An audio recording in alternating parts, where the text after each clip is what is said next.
Thumbelina.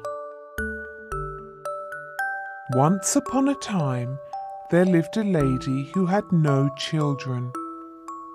Her greatest wish was that she could have a little daughter to take care of and to love.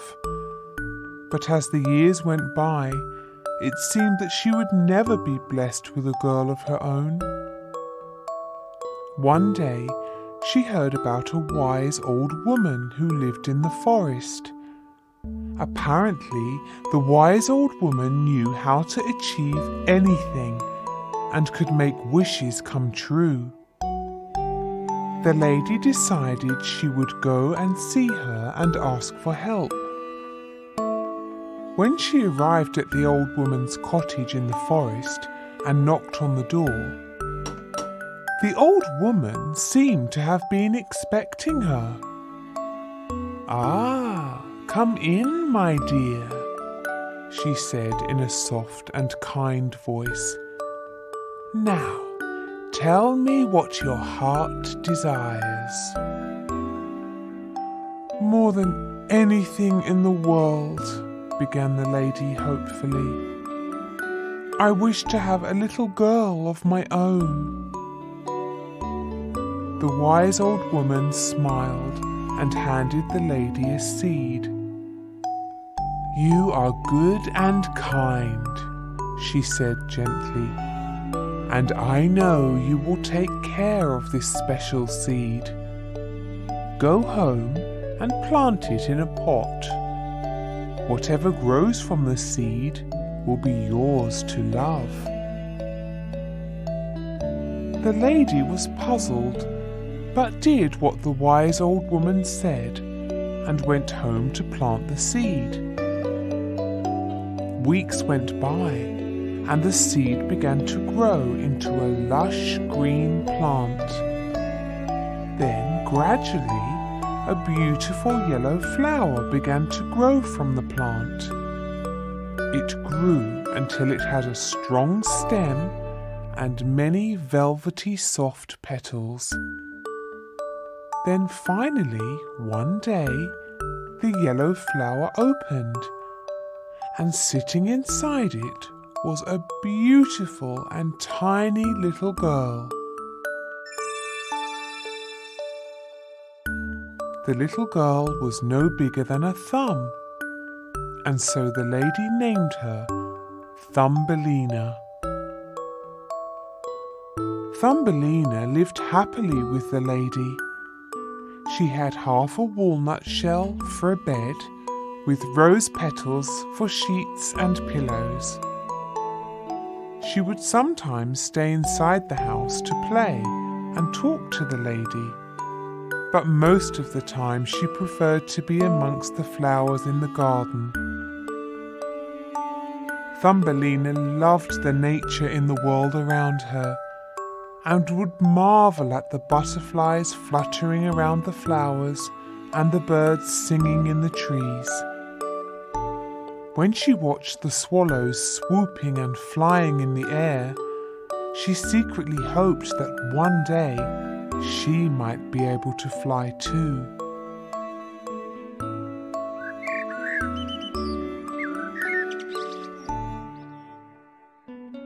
Early one morning, when Thumbelina was sleeping in her walnut shell in the garden, a slimy toad came hopping by. Suddenly he spotted Thumbelina, and an idea came to him. "She is a pretty girl," he thought, "and she will make a good wife for my son.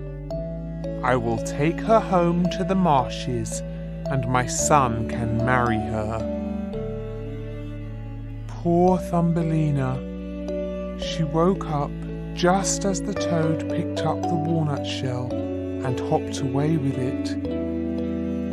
When they reached the marshes, the toad placed the walnut shell on top of a lily pad surrounded by water. Then he hopped away to find his son. Thumbelina could not swim and was surrounded by water, which meant that she could not escape.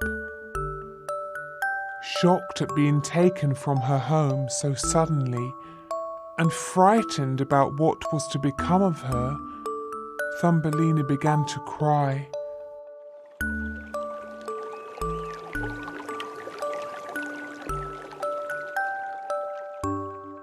Hearing her quiet sobbing, a fish swimming in the water below hurried up to ask what the matter was.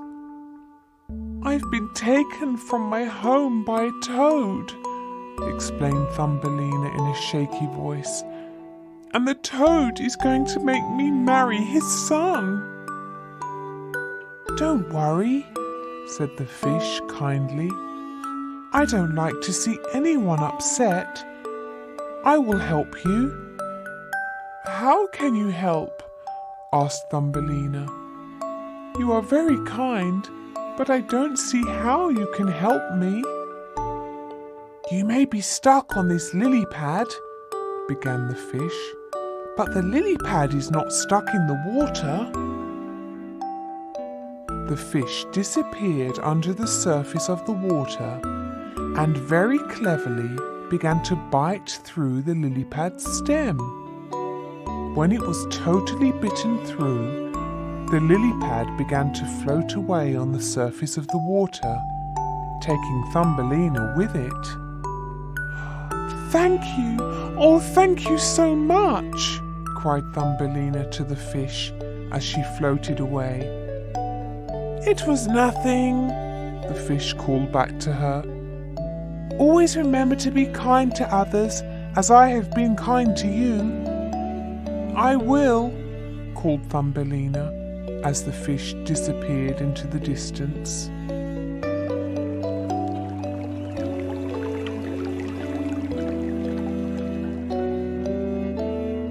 Thumbelina floated downstream until the water had carried her a long way from the marshes and the toad. When the lily pad finally touched land at the edge of the stream, Thumbelina climbed out and looked around her. Grass, trees, and flowers surrounded her, and that always made her feel happy. She made herself a little bed out of grass and petals and lay down to sleep. Time went by, and Thumbelina continued to live by the stream. She drank the fresh dew that collected in the leaves first thing in the morning, and she ate the nectar from the flowers. Often she would lie on her back in the grass and look up at the swallows soaring in the sky above her. "One day I will fly like that," she whispered to herself.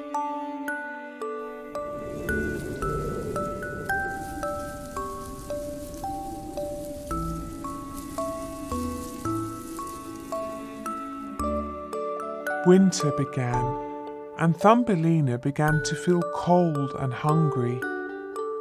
She could find no food or drink, and the ground was frozen and hard. One day, as she was shivering under a leaf, a field mouse passed by and noticed her curled up on the ground. "Oh, you poor girl," said the field mouse kindly. "You can't stay out here on your own. Come and stay with me in my little house." Thumbelina went gratefully with the field mouse to her little home underneath the bushes.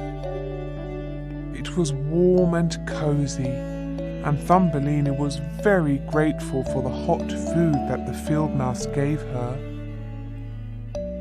"You must let me do something for you in return," said Thumbelina. "I will help you to cook and clean the house."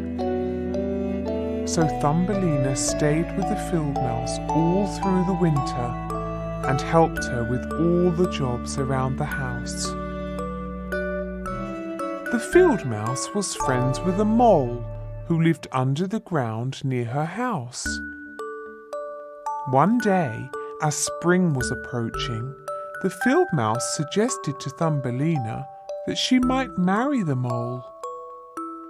"He will make a good husband for you and always take care of you," said the field mouse. "You should marry him in the spring." Thumbelina was upset. She did not want to marry the mole, for that would mean she would have to live underground forever. But she did not want to disappoint the field mouse who had been so kind to her.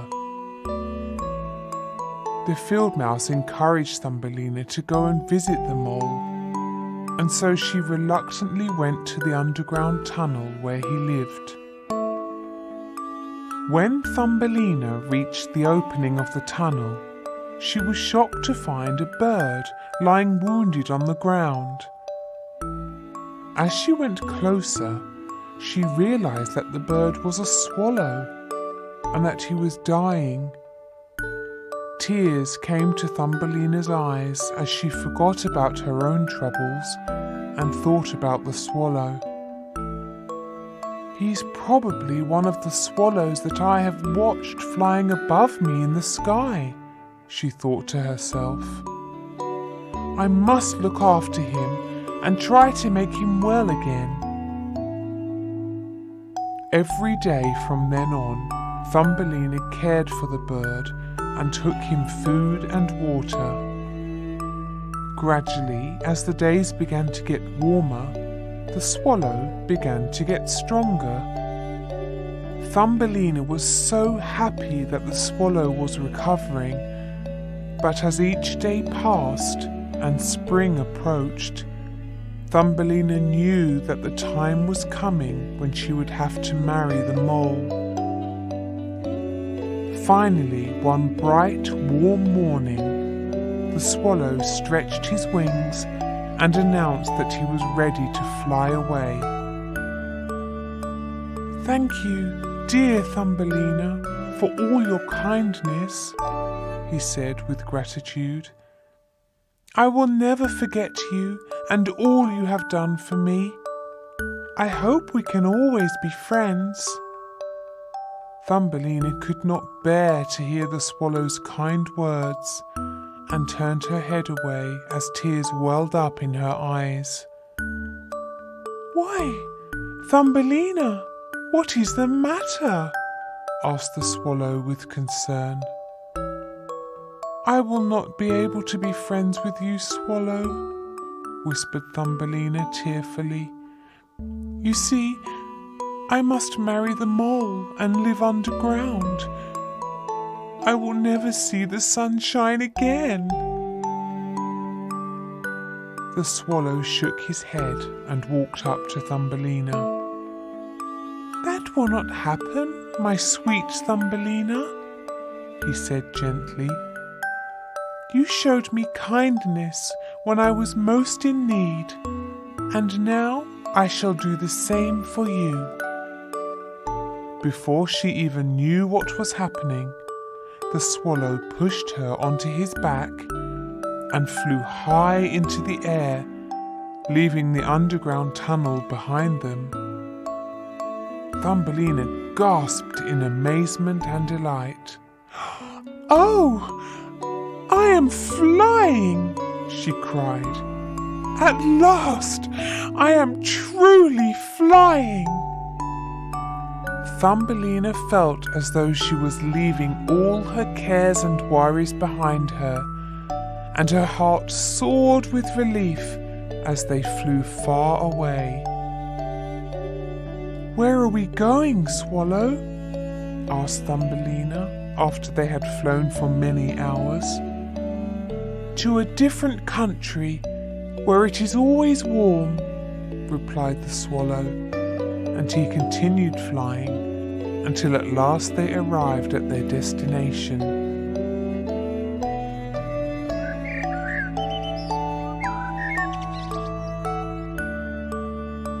The swallow flew down to the ground, and Thumbelina hopped off his back. She looked around her, and then she blinked and looked again. Everywhere she looked were beautiful flowers, and inside each flower was a tiny person, just like herself. Thumbelina had never seen others like her before, and she suddenly realized that she must be home, her real home. She turned to the swallow and hugged him. "Oh, thank you so much, Swallow, for bringing me here," said Thumbelina gratefully. "How can I ever thank you?" "You do not need to thank me," said the swallow seriously. "You know the meaning of true kindness, and you deserve to be happy."